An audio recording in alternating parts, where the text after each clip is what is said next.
বৃষ লগ্ন, বৃষ লগ্নের মানুষদের বা জাতক জাতিকাদের 2026 কেমন যাবে? প্রথমেই বলে রাখি, বৃষ লগ্নের যেটা সবচেয়ে ইম্পর্টেন্ট একটা ট্রানজিট, সেটা হচ্ছে তাদের একাদশে শনি থাকবে 2026-এ। একাদশ ঘর মানেই বা 11th হাউস মানেই আমরা জানি উইশ ফুলফিলমেন্ট, মানে আমাদের ইচ্ছা পূর্তির জায়গা, বা আমরা যতটা এফর্ট দিই লাইফে, যতটা আমরা প্রচেষ্টা করি সেই অনুযায়ী আমাদের কতটা ফল পাওয়া উচিত বা আমরা পেয়ে থাকি, এই জায়গাটা কিন্তু 11 নম্বর ঘর বা একাদশ ঘর থেকে আমরা দেখতে পাই। তো সেখানে শনি মহারাজ বসে থাকার একটাই অর্থ, যে এখানে আপনি আপনার কর্মফলটা কিন্তু এবার পাবেন। সেটা আপনার কর্মের ওপর ডিপেন্ড করছে যে আপনি কতটা এফর্ট দিয়েছেন বা কতটা এফর্ট দেননি, তার ওপরেই কিন্তু রেজাল্টসটা ডিপেন্ড করছে আপনার। বিশেষ করে একটা জিনিস আমি বলবো, বৃষলগ্নের যারা স্টুডেন্ট আছে বা যারা কম্পিটিটিভ এক্সামের জন্য চেষ্টা করছে, এই সময়টা কিন্তু খুব ভালো।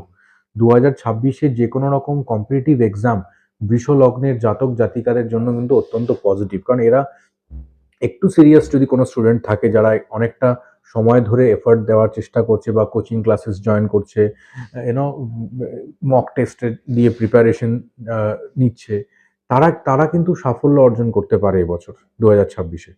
ঠিক আছে, যে কোনো রকম কম্পিটিটিভ এক্সামের জন্য বৃষ লগ্নের জাতক জাতিকাদের জন্য অত্যন্ত পজিটিভ সময়। আচ্ছা, আরেকটা জিনিস আমি বলে রাখি, যেহেতু বৃহস্পতি সেকেন্ড হাউসে থাকবে বেশ কিছুদিন ধরে, এবং তার পরবর্তীতে বৃষলগ্নের থার্ড হাউসে চলে যাবে, থার্ড থেকে নাইন্থ হাউসে দেখবে।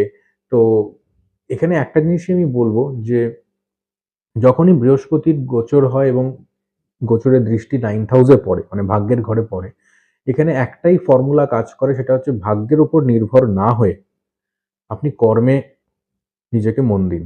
আপনি কর্মে ফোকাস করুন। কারণ ভাগ্যের দৃষ্টি মানে হচ্ছে তখনই সেটা কাজে লাগবে যখন আপনি কর্মটা করবেন। ওকে? এখানে খালি ভাগ্যের দোহাই দিয়ে বা ভাগ্যের উপর ছেড়ে সবকিছু বসে থাকলে কিন্তু বৃষ লগ্নের মানুষদের কিন্তু এই বছরে সেরকম সাকসেস আপনি দেখতে পাবেন না। তো এখানে একটাই জিনিস বলার, যে আপনি প্রচেষ্টা করতে থাকুন।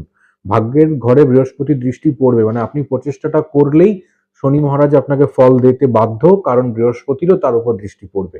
তো সেই কারণেই বলছি, এক্ষেত্রে অত্যন্ত পজিটিভ সময়। এখানে একটা জিনিস আপনাকে মাথায় রাখতে হবে, এটাই আপনার প্রতিকার বা রেমেডি বৃষ লগ্নের মানুষজনের ক্ষেত্রে, যে এই বছরটা আপনাকে খাটতে হবে। এই বছরটা আপনাকে বাকি যা কিছু পার্টি, আনন্দ, ফুর্তি যা আছে এটাকে সাইডে রেখে এই বছরটা আপনি খাটুন।